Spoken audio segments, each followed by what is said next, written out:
right, folks, we're going to get started. We have a lot of great stuff to cover. Thanks for jumping into our number 11 session of In the Lab. We're going to be talking about Windows 11 and migration strategies. And we have a lot of great panelists and guests today. And we're going to be featuring a great company called Numecent. If you haven't heard of them, you definitely want to check them out.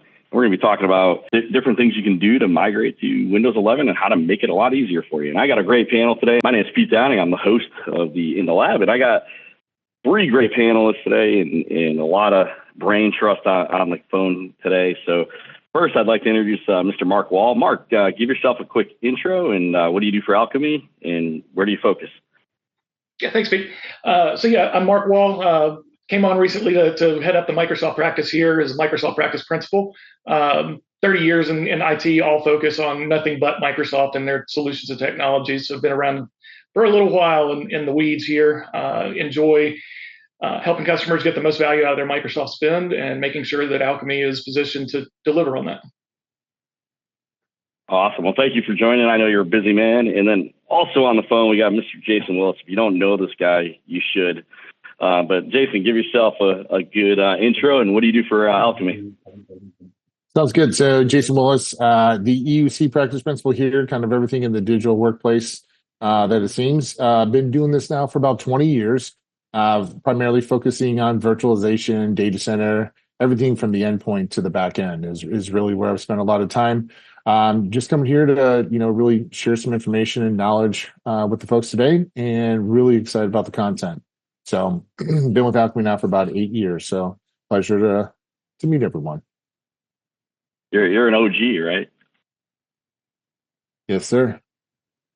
All right. And then we got a long-time industry friend, and I've known Rory for quite a long time, and based in Ireland, Rory Monahan. So give yourself a quick intro. What do you do for Numecent, and how's the world of VDI treating you? Yeah, absolutely. Thanks everyone for being here. My name is Rory Monahan, and I'm Senior Technologist at Numecent. The world of VDI and virtualization and even just end user computing in general is treated me pretty well. It's obviously a time of great disruption, but also great opportunity expansion. And I got my start mostly on the application packaging and application management and delivery side of things. And kind of like Jason, I've been working in IT and technology for the better part of 20 years. And I've seen my fair share of Windows migrations, which we'll get into today. Awesome. Well, hey, thank you for joining. I appreciate you jumping in today with us. All right. So with that, we're going to jump into some fun question and answer with our experts here. And I got the first question up here, and we're going to pull in Mark and Jason to answer this one. And, hey, what is the most significant challenges you foresee in organizations when they're migrating from Windows 10 to Windows 11? And, just based on your all's experience, how can they prepare for these obstacles? Yeah, I think one of the things that I've seen in talking to customers, and I think Jason and I have spent a lot of hours talking to customers recently about exactly this, Windows 11 upgrades and planning for that. They've kind of gotten behind an 8 ball a little bit, not really recognizing where the deadline was, that it was coming, and not really understanding what that is going to look like from a process perspective for the organizations. And one of those situations, for instance, is, and it was on your poll, but application management, application inventory, not even really understanding all of the applications that are out there in the organization, and the sprawl of different apps that different parts of the org have been putting in place. Call it rogue IT if you want, but we know there's business applications that IT is just not even aware of. And so how do we define what the inventory looks like? How do we assess what that's going to mean for an upgrade, and can we get that deployed even into Windows 11 with compatibility? That's going to be one of the biggest challenges, I think, in my world. Jason, what are your thoughts? Yeah, thanks, Mike. No, what I'm thinking, or what I've been kind of seeing this, is that I think a lot of folks are kind of going that traditional path that they've gone for so many years, and that is like, oh, hey, we're going from Windows 7 to Windows 8 to Windows 10 to Windows 11 now, right? And they're like, okay, so we go get new machines, and then we have to figure out, what do we do with all these applications? And then we've got all this user data. What do we do with all that? How do we provide a seamless migration? How do we make it so that users are not impacted by what they're doing? And I think there's a lot of different ways that we can handle this, especially now that we're trying to modernize what we're doing here with the digital workplace. I think a lot of customers need to focus in on, there are multiple ways that we can do this, and let's try to do this. Let's try to do this the most effective way, right? Let's use modern tools, modern ways, and explore all the stuff instead of just saying, hey, we're just going to go get some hardware and we're just going to, push all this stuff through. I think that's one of the biggest challenges I see. Yeah, Jason, I think that's a great point about kind of doing the same thing we've always done for the previous migration windows. Why not take a step back and really start thinking differently? We've got so many more opportunities to improve security, so many opportunities to improve how we deal with application management and deployments. And we have options for what that overall infrastructure looks like if we even want to have infrastructure going forward. And what is our device refresh really, how do we want to evaluate that? And do we want to keep refreshing devices all the time? Or do we want to build a different strategy now and think about a way where we don't really care what the endpoints are anymore? We've got control and command in a different model. Absolutely. Awesome. Couldn't agree more, Mark. Yeah. Yeah, awesome. And someone put a question right away. So awesome. Thanks for asking a question. But, wouldn't user state migration tools be useful for moving the user data? So again, we're going to be heavily talking about apps, app compatibility, et cetera. But user state is also a big issue too, right? Oh, yeah. User state migration's always been kind of a thorn in the side of upgrades and fleet upgrades, especially. I think today it's a slightly different conversation than it has been traditionally, where all the user state data was on the local device, or you had it on file share somewhere and redirected. We've gotten better tooling and better capabilities, and a lot of that data has moved more into things like SharePoint, OneDrive, or Box or something else, to where we're not having to worry as much about the user data, but it absolutely is still a pain point.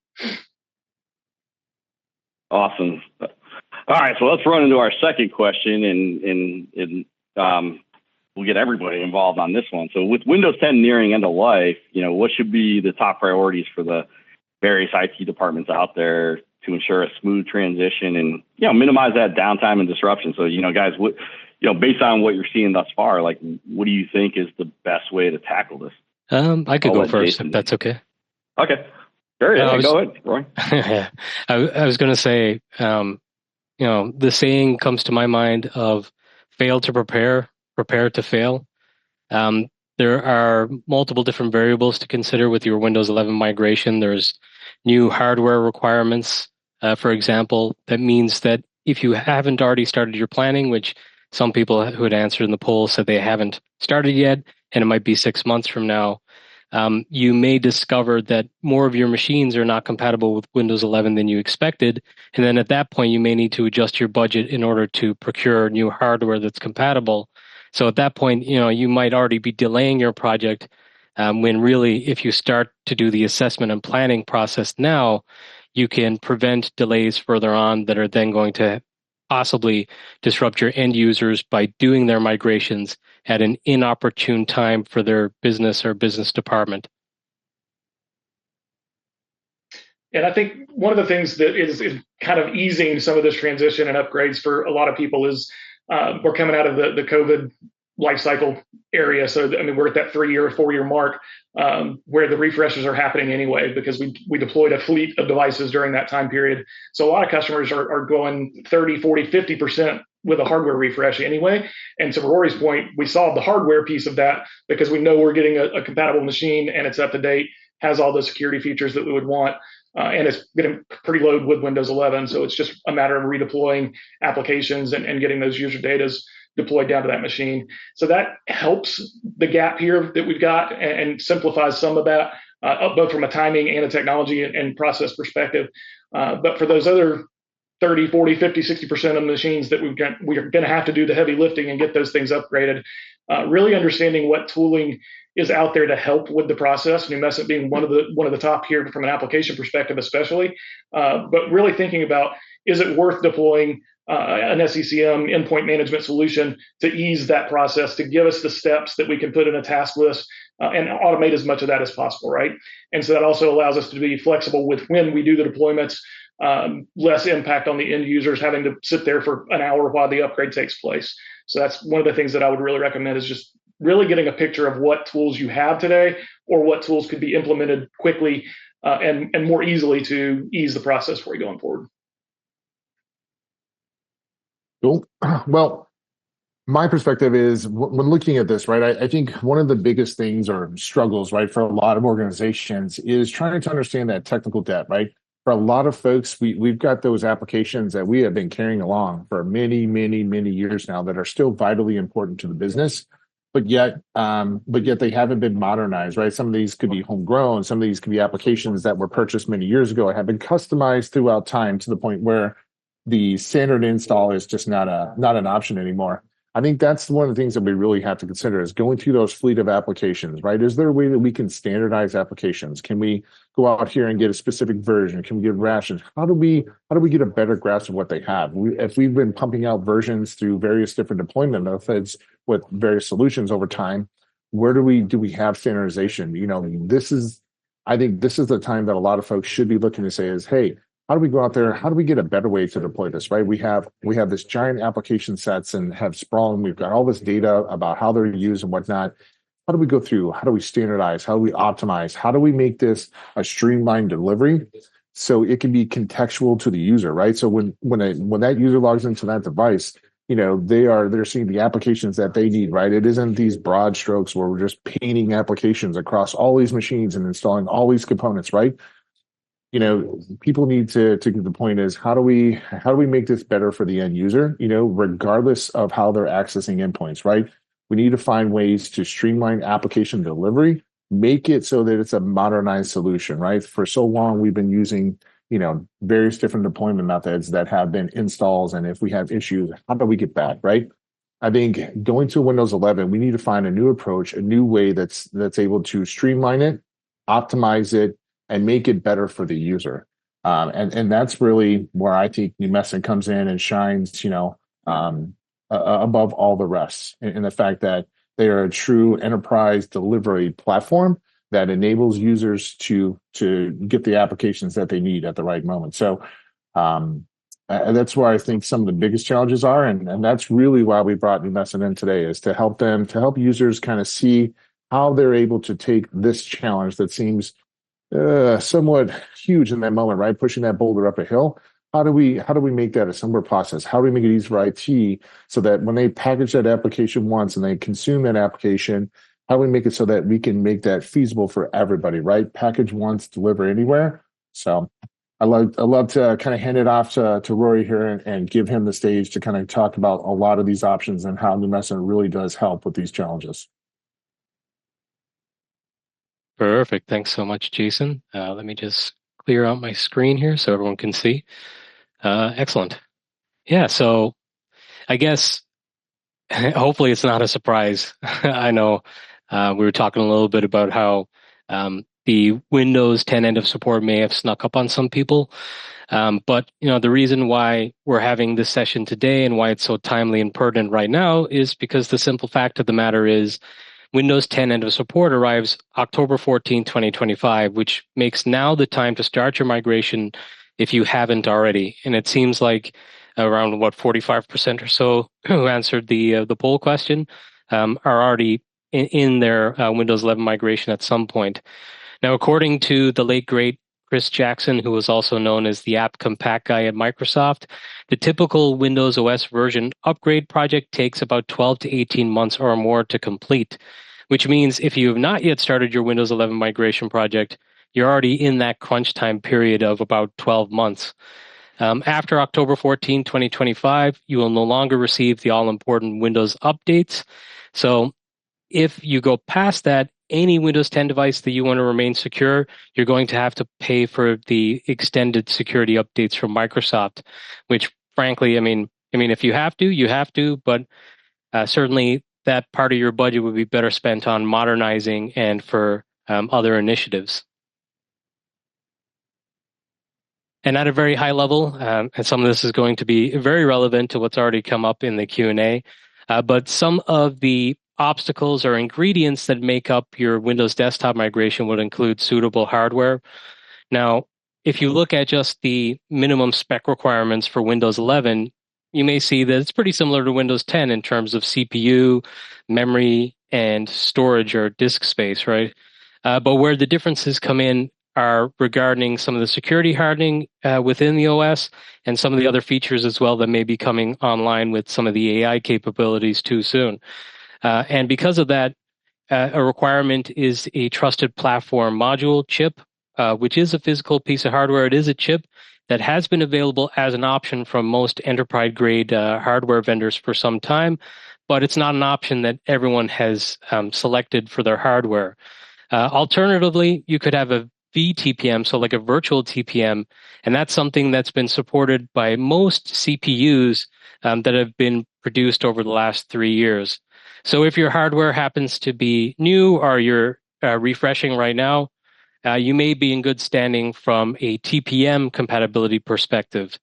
But another requirement from a hardware perspective is BIOS is not going to be supported anymore. You have to be on UEFI and you must have secure boot enabled. So most organizations that I've worked with, they made their migration journey from BIOS to UEFI in the last 10 years. So that should be okay too, hopefully. Now, a major change here is that this is going to be the first Windows desktop OS that standardizes on 64-bit only.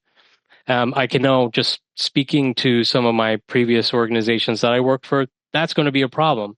So for example, in like labs, we would have kept some 32-bit Windows 10 machines around just because we had hardware peripherals that would not work on 64-bit operating systems. So you're going to want to identify those challenges and those issues as soon as possible, because if you're not able to replace them before that end of support, you'll have to account for paying for extended security updates to keep those desktops secure. But the good news is, if you find that hardware is not compatible and you can purchase compatible hardware, most IT teams have a pretty standardized process and tooling for easily onboarding new, like laptop models, for example. So it shouldn't be a major uplift once the hardware is in place. Similarly, for desktop imaging, tooling and processes have been pretty well standardized, and it's really a case of just kind of set it and forget it. Once you build out your desktop image, you don't have to modify it too much after the fact. Now, there are some ways we'll talk about to streamline that in future and modernize it with application management, and we'll talk about that in a moment. But I did want to talk about user data and settings. Someone in the Q&A had brought up the USMT, so the User Migration Data Toolkit, I believe it's called. Organizations would have used that in the past to ensure that user data was persisted when upgrading from, say, Windows 7 to Windows 10.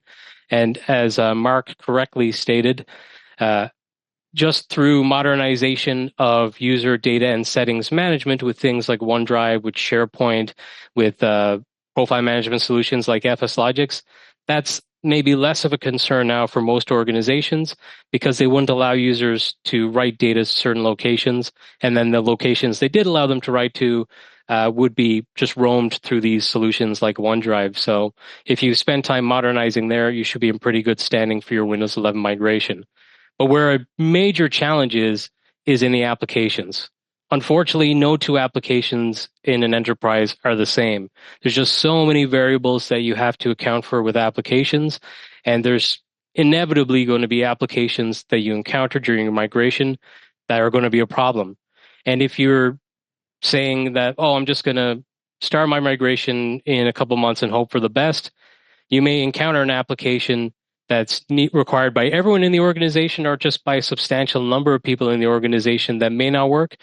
And then you have to work on remediating that and get it to work before you can migrate them, which then brings you up against that end of support for Windows 10, which you want to avoid. But with all that said, with all these challenges, looking at all those aspects, now is a time to modernize. And I alluded to already with the desktop imaging, a way to modernize your desktop imaging and make it even better than it is today is to kind of strip it down and just deliver applications dynamically outside of your desktop image. That would give you the portability to use just a very bare image going forward. And you can tackle your applications as well and the application compatibility challenges by moving to a modern container format for your applications. So recently at the AVD Tech Fest just last week, I was talking to enterprises who still have legacy applications from previous migrations to new operating systems, like from Windows 7 to Windows 10, where they simply just parked those applications on unsupported operating systems in like an isolated fashion and just continued to use those applications as needed. And they're going to face the same challenge again now moving to Windows 11. And most enterprises are still using what I'd call traditional tooling for application deployment management and also dated package formats that can have a relatively high rate of failure for application installs, application updates that can cause application conflicts. And I bet you'd be surprised if you were to look at your service desk tickets and look at how many tickets are being resolved by reimaging desktops. And many of those are going to be application-related issues that tech teams just couldn't figure out. So they figured the easiest path forward was just to reimage the desktop. But that causes a bad employee experience because that employee now doesn't have a desktop for at least 30 minutes and really more than an hour, because after the desktop is reimaged, there's slowness and processes running in the background. So I would say now is the time to modernize your approach to managing your applications and managing your desktops going forward to improve the employee experience and give the best first impression of Windows 11 and the new desktops to your employees. And just to take this quote from Mark West at Kingston University, for example, so they made the effort to modernize their applications using our cloud paging application container format when doing their Windows XP to Windows 7 migration many years ago. Having also used our containers during their Windows 7 to Windows 10 migration, Mark had the confidence that the applications would dynamically deliver on their new Windows 11 desktops and work, thus making the migration an overnight experience where all devices could be updated. So if you take this step now to modernize your application management, your future Windows Desktop OS migrations will be greatly streamlined and simplified. And how can you make this your last true application migration? Well, if you tackle the application modernization now, there are 3 ways that you can then benefit and make it your last true migration in terms of your applications for the desktop upgrades. So if you containerize your applications, you then have the ability to centrally manage those applications from the cloud, which, of course, if you move your applications and your deployments to the cloud, that gives you the ability to deploy applications to any desktop anywhere. So if it's a physical desktop in the office, perhaps a laptop that an employee brings home, or a virtual desktop in the data center or cloud, you'll be able to manage those applications from a single pane of glass. And importantly, you can also standardize the way you manage your applications and application updates across both physical and virtual desktops. So today, if you're using maybe something like Configuration Manager for your physical machines for managing applications, but then making application updates inside your desktop images with your virtual desktops, you can get to a single pane of glass for managing across all physical and virtual desktops by dynamically delivering your applications. Of course, making your future migration simpler by going to containers is an incentive in itself, but let's also look at some of the other benefits. So by moving your applications to containers and managing them from a cloud-native container management platform, you eliminate the most common Windows applications issues in enterprises. You can bring forward your tricky legacy applications. You gain application portability that can allow you to seamlessly manage applications across Windows desktop platforms using that dynamic delivery. You can embrace DevOps capabilities and gain automation for part of your application lifecycle, which again will streamline your future migration projects. And containers can help to enhance security on the desktop by applying an additional layer of security and reducing the surface layer for attack. And best of all, they also help in reducing operating costs via the flexibility they provide. For example, you could get to a single golden image for your virtual desktops. You can have a single way of managing your applications across both physical and virtual desktops and just reduce the number of resources required for managing your applications. And the reason why Cloud Pager, which is our cloud native container management solution, and the cloud paging application containers are so important to this initiative is that you'll be able to successfully containerize virtually any Windows application and then manage it from the cloud to, again, target any Windows desktop. So if you're currently in a hybrid scenario, or maybe you're just managing all desktops in the cloud, no matter what your strategy is today or what your strategy will be tomorrow, Cloud Pager and our containers can help. So, like I said, with our container format, you can package virtually any Windows application. And if you've used things like maybe traditional application virtualization solutions in the past, or even maybe a different container solution or some application layering products, when you try to dynamically deliver applications with those solutions, you likely hit a ceiling of compatibility that you just couldn't break through. Certain applications would not work. That's not the case for our container format. Applications that have things like drivers, certain Windows services like COM plus component services, Office plugins, and etc., they will work in our container format. So once you're able to get virtually any Windows application into a container and then dynamically deliver them, that unlocks the portability to make future Windows desktop OS upgrades seamless, and also your moves to any Windows desktop type, be it in the cloud or on-premises in the future, a breeze.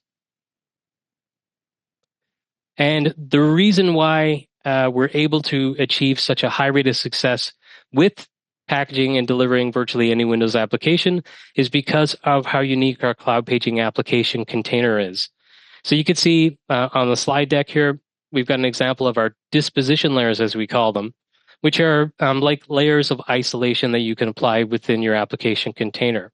So layer 4, this is a great one for those legacy applications that we talked about, which may be a challenge for you during your migration.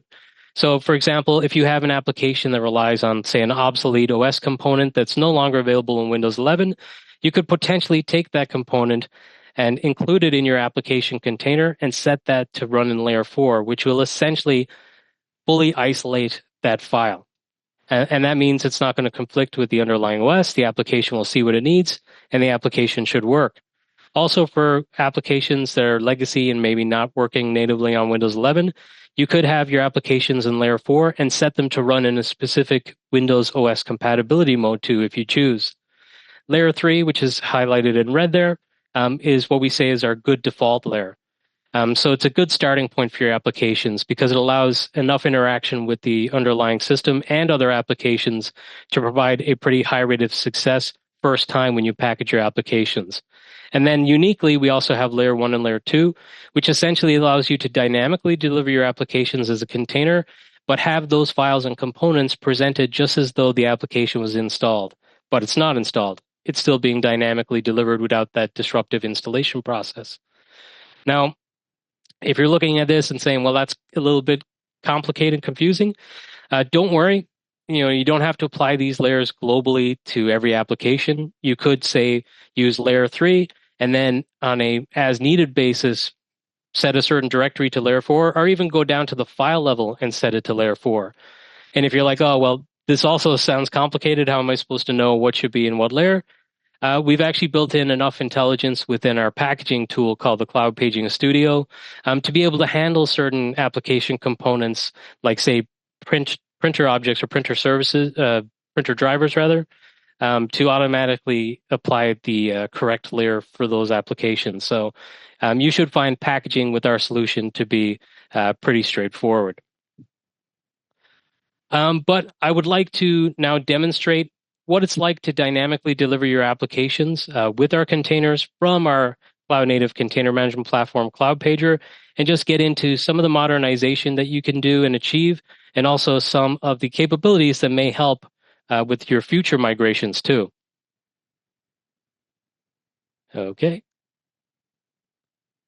And I might just turn off my camera so it doesn't chew up any bandwidth. Okay, perfect. So here you can see Cloud Pager.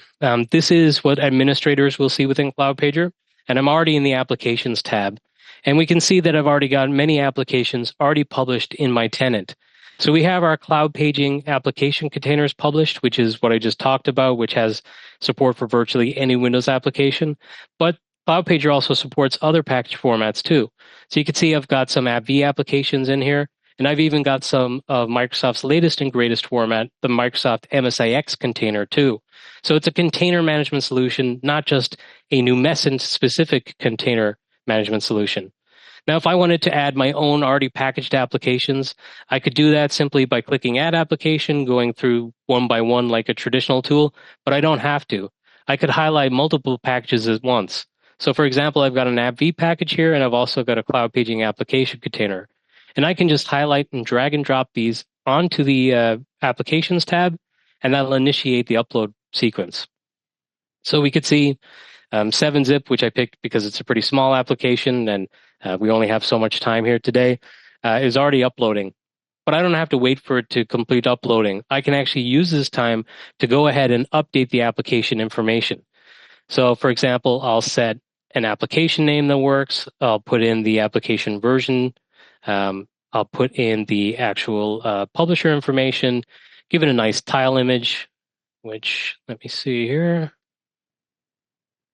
There we go. Optionally, there's some other fields that you could use that might be useful. Like if you'd like to use this as a repository for tracking application cost and unit costs, you could fill this information in here. You could categorize your applications, which if time allows, I'll show you why that could be useful, because we do provide a self-service option for users to actually go out and grab their applications and add them for themselves. And I could also give it a short description. For example, maybe like 7-zip is used by our admins for various compressed file formats. Okay. And once I'm ready and all the application information is filled into my liking, I can click Publish. And once I click Publish, you'll see this quite a bit during the demonstration today. I get prompted for a comment. And this is used for audit tracking purposes. So I could just put in a comment like, published 7-zip 2407 and click Publish. And what we're going to see here, once this application is published, I can go back to the application. You can see there's a revision number assigned to it, and that comment shows there, and it shows the time and who completed that. But more than that, we also have this audit log feature that we added a few weeks ago, which will track the administrative actions taken, and you can actually generate reports and filter this and ingest it into your security product of choice if you have one. But let's go back here to this other application that we uploaded, which is Putty. And you can see it's a little bit different here because the status is showing optimizing. So this is an existing AppV package that I had. And, maybe you are in the same spot where maybe you have some AppV packages that you need to bring forward to Windows 11, but the people who did the sequencing of the application packages are no longer there and nobody really understands AppV anymore. Well, just dragging and dropping this AppV package into Cloud Pager initiates this optimization of the package and allows me to bring that forward and dynamically deploy it via Cloud Pager.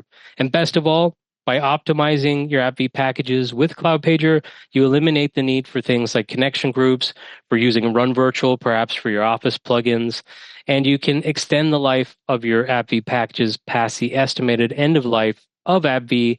That's, I believe, April 2026, I believe.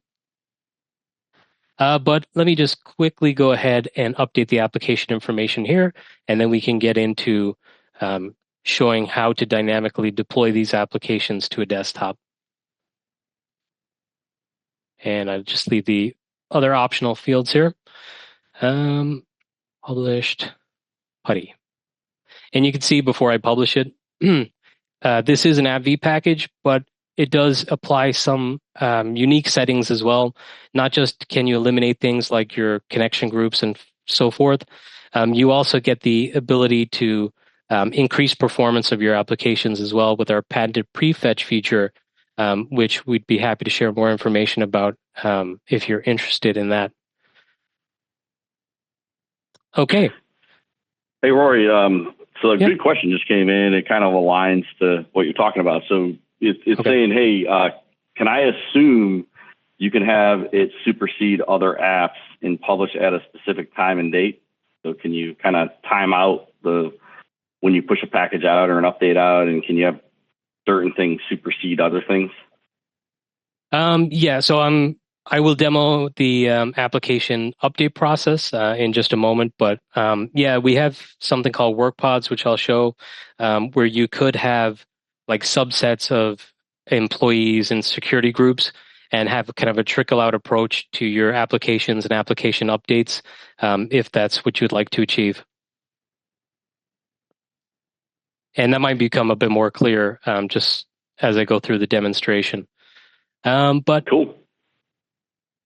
On that topic, let me maybe get into the various different options for presenting or publishing applications to the users. So the option that I'll focus on first is this work pods option, which essentially publishes the application shortcuts directly to the user's desktop. So if the application puts a shortcut on the desktop or into the start menu when it's traditionally installed, that can be published that way for your users. So it's just as they might expect with traditional application installs. And with work pods, you can logically group these applications together and assign them to security groups. So for example, I have this general applications work pod at the top. Maybe that will contain applications that everyone in the organization requires, and then you can assign it to your all users group. Similarly, you may have work pods that are broken down by user persona. So you may have engineering applications in a work pod for the engineering group, developers, marketing. You may even have a work pod that's unique to a set of applications. So for example, if you have the Adobe suite of products and already you have a security group of users and they need to be in that security group to have a valid subscription, you could create a work pod with the Adobe suite and assign it to that security group. And of course, you can also just kind of do one-off work pods where that makes sense as well. But let's go ahead and actually go through creating a work pod. But before I do that, I want to show over here on my Windows 11 desktop that I have our client software installed, which is the Cloud Paging Player. And you won't see any applications in here yet because I don't have any applications assigned to my logged in user. Similarly, if I go to the start menu, there's not a whole lot to see here. This is basically just the default Windows 11 multi-session image that you can get from the Azure Image Gallery. But let's go back out here. Just going to see if my application has completed. Oh, perfect timing. So the PuTTY application that was optimized automatically with no additional input for me, encapsulating with our container technology, is already ready to go. So let's go ahead and actually create a new work pod to show the process for assigning these applications. So I'm going to create a work pod that's for my temp contractors and just say apps required by temp contractors. And once I have that information filled in, I can add the applications I want. So for example, let's do our 7-zip and we'll do our PuTTY and maybe we'll do Inkscape here too. And to assign it, I can click add and you can't really tell, but these groups here are actually, they're actually Azure Entra ID groups. So we do integrate with Azure Entra ID. So by using Cloud Pager, you can use your modern provisioning solution for the application assignments and also for setting your role-based access for administrators and more. Now, when I'm ready, again, over on my Windows 11 machine, we can see that there's currently no applications assigned. I'm going to click Publish. I'm going to be prompted for a comment. This time, maybe it makes sense to put in a change request number because it's something that production employees are going to see. And I'll just put in the names of the applications and the versions. See, PuTTY 0.81, Inkscape 0.92.5. Okay, and that's published. And now if I go back to my desktop here, we should see in just a few seconds, there we go, the applications have started to dynamically deliver. So you could imagine if you're migrating to Windows 11 from Windows 10, if you don't have to have applications install after the new desktop comes up and you just have the Cloud Paging client in there, these applications are going to dynamically deliver for the users as they get their desktops, which will greatly speed up the onboarding of those new desktops. And we could see in Cloud Paging Player, I can right click, I can remove applications, I do certain things within the player, but you may not want that, right? This client can run headerless, so users don't even have to know that the applications are coming from us. So for example, if I go to the start menu here, go to all apps, there's also a shortcut for 7-zip in the start menu. And we can see this is indeed the containerized version of 7-zip that we just uploaded. But not only that, I mean, 7-zip, one of the most important aspects or features of it is the ability to just right click on the zip file and perhaps extract the files, or for example, right click and open that archive. That context menu is there and it's fully functioning without having to jump through hoops to get it to work. And if I go back to the start menu, we should see under all apps, if I go down to P, our putty application is there. Again, this is a pretty small application, but you may remember this was our AppV application package that is now being dynamically delivered to my new Windows 11 desktop from a cloud native solution. I also have this Inkscape version 0.92.5, which Inkscape's a product that I use quite a lot for creating vector images. It's not a very exciting application, but I picked it because I want to show you that currently this is version 0.92, and I can show you the process for updating this to a new version of Inkscape. So if I go back out here to my work pod, and I click Edit, and if I click Add on Applications, I already have a newer version of Inkscape published to my tenant. So I can add version 1.1 and then just uncheck 0.92.5. And now if I click Publish, maybe put in a change request number again to keep it in lockstep with our ITSM of choice, put in a comment like updated Inkscape to v1.1, click Publish, go back to my desktop. We see that the 0.92 is now gone and 1.1 is now present. And I could just launch the application, although we already see from the display name in our client software and also from the desktop shortcut itself, it looks like it's 1.1. And we'll go to Help and About Inkscape. And there we are. Now, that's dynamic delivering of applications to your new Windows 11 desktop, but also dynamically delivering those application updates. But it gets better than that, because if you containerize your applications and the applications are running in containers, you eliminate things like application conflicts, and you can also eliminate things like application update issues. But say, maybe still you've updated to Inkscape 1.1 and it passed user acceptance testing, and you're pretty confident that it's going to work, but your service desk gets flooded with calls because people are saying that a certain file type or some functionality that was in version 0.92 is not there anymore, and they need it back because the company is losing money and people are not productive. Well, the great thing about modernizing your application updates with Cloud Pager is that process for rolling back an application update is just as simple. So with traditional tooling in the past, if you wanted to roll back an application update, that may have meant pushing an uninstall of the new version and then pushing an install of the old version again once that was completed. And because, again, no two applications in enterprise are the same and packaging practices were not necessarily followed by vendors, it's possible when you push back the old version, it doesn't work because the newer version may have left files behind that now conflict with the old version once it's back. So that could lead to hours or possibly even days of downtime. But once they're in containers, it's much lower risk and you can roll back pretty quickly. So check this out. If I edit my work pod and I go to view revisions, we can see where the comments come in handy.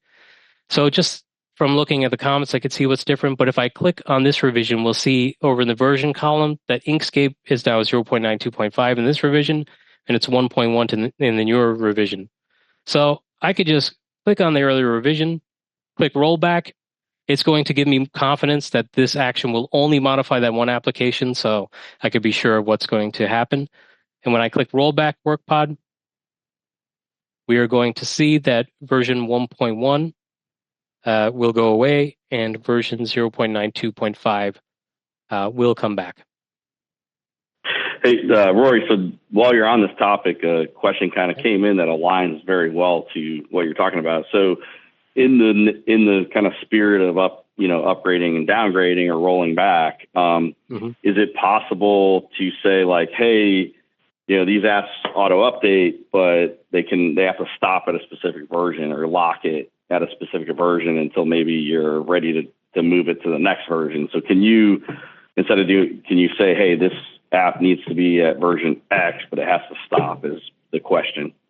So we don't have control within the UI, but we do have a pretty comprehensive Cloud Pager PowerShell module that you could use for controlling what's in the work pods, and also even controlling the automation of the packaging of new versions of applications and what work pods should get those new versions of the applications. So I'd say it's not something that you can achieve today through the UI with like a simple option, but it is something that could be taken care of with our PowerShell modules. Okay. And then as you're doing these updates, another question came around like user settings and things like that. Are user settings preserved between different updates? So if I go from like Outlook, update A to Outlook update B, are my settings preserved? Yeah, so there's a few different options when you're using our container format. So we do have a sandboxing option, which that would work. But we're finding with enterprise customers in particular that they are already using something for their profile management, or they're using some like folder redirection or something like that. So we also give the ability from the container that you don't have to include things that maybe write to the user profile, for example, and then you could manage those with your existing tooling. And then in that case, if you're doing that, then obviously just the application container itself is going to update, just the contents of the application will update, and the user settings will preserve. So there's a couple of different ways to tackle that. If you don't have your own solution already for profile management and data management, then there is something available, but we're finding that a lot of enterprises already have something, and they just want the ability to allow the applications to write to that. Awesome. And then I saved the hardest one, I think, for to kind of maybe roll you into your next stuff you're going to talk about. But what is, kind of, if I'm installing an app, it's around dependencies. So for example, I got an app that requires a hardware scan, piece of hardware like a printer, a scanner, payment device. Does containerization break that type of stuff? No. Yeah, as I was kind of showing on my slides earlier, we do have a very high rate of success for applications with all kinds of things in them. And then also for the dependencies specifically, there's also different ways to approach the dependencies. So if you're packaging your applications into, say, layer 3, that allows interoperability between the applications in the work pods. So you could have individual packages for each application, like be it the dependency, the prereq, or the application itself, and deploy them in the same work pod. Or alternatively, what you can do, say if it's a sensitive prerequisite, say it's like Visual C++ redistributable, and it's a pretty out-of-date version, and you don't necessarily want to make that widely available or interoperable with many applications. What you could do is you could package the main application together with that older Visual C++ redistributable, and have that Visual C++ redistributable captured into layer 4, and then the remainder of the application, the main application, could be containerized in layer 3, for example. So we do give granularity control over that isolation, and you can include those dependencies if you'd like. Awesome. So this is bringing me back to my old Altiris days, man. So, nice. Hey, so we got about 8 minutes left, and I'll let you kind of wrap up to what you're doing. Just a quick time check for you. Yeah, absolutely. Yeah. And I could just do like a very quick overview. I'm happy with that because we got actual engagement and questions. But maybe just to show you a very whistle-stop tour of some of the other features of Cloud Pager. So we do provide the ability to apply license enforcement policies. So for example, if you have an application that each user is entitled to use it on a maximum of 2 devices, and you want to enforce that at the application container level, you could do that by just saying like 10, and maybe you have 10 licenses, but users can only use it on a maximum of 2. And if they try to use it on the third, they'll get prompted that they have to close the application on one of their desktops before they can use it on that new device. There's also an option to apply to running instances, perhaps for those concurrent sessions. You have the ability to enable offline usage of applications. So, for example, people on laptops who are roaming, maybe they want to go completely offline and still use applications that are delivered via the cloud pager. And you can enable that. And you can even set a time limit and say, hey, after 14 days of being fully offline, I'm not okay with that. You need to come back online and reauthorize in order to keep using that application. And you can set that as well. You can also set software reclamation, which that could be really handy for streamlining future migrations too, because you could set, if applications aren't being used frequently, then just revoke the access because clearly they don't use those applications. And also will help when preparing for migrations. We get very granular application usage reporting too. So if you're scratching your head wondering if there's applications on the desktops today when you're doing your migration that are actually used or not, if you have them containerized, you'll be able to see down to great detail the usage of those applications. So for example, if I filter by this application, I just picked a random, you could see total time of usage, when it was started, who was using that. And this is also great for user acceptance testing as well. So if someone says, hey, I tested my application, it's ready to go to production, you can actually use this as a source of truth and say, hey, you only actually launched it once for a total of 30 seconds. Maybe you need to go back and test again before we deploy. And we also have this great dashboard feature that we've added to the product recently. It gives you insights about the applications in your tenant and your environment. And it could also be useful for tracking, are there clients out there still running Windows 10? What does your environment look like in terms of Windows 11 coverage? And a whole lot more great application information. But yeah, that's everything I wanted to cover. I think we fit it in pretty nicely. Definitely check out this awesome, what's called the Windows 11 Migration Guide. Rory, I think you wrote this, correct? Or helped write it? Yeah, that's correct. Awesome. Well, yeah, I highly recommend it.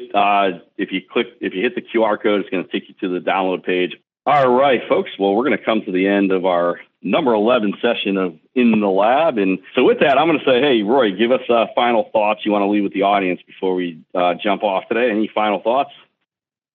Yeah, absolutely. I would say, obviously, there's a time pressure now for your Windows 11 migration just from a budgetary standpoint and security standpoint.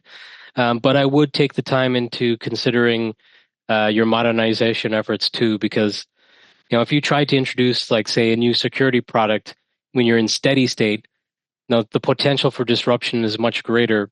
When you're introducing a new desktop like this, you're giving the new hotness, you're giving a perception that there's going to be change. So the perception of disruption will be less if you're making these changes now, and it'll just be easier from an operations standpoint to do it now too. Awesome. And Jason, any thoughts from your side that you want to leave the audience with? Yeah, I would just say is, this is the opportunity to really kind of modernize, what the way your company's been delivering applications and how it moves forward.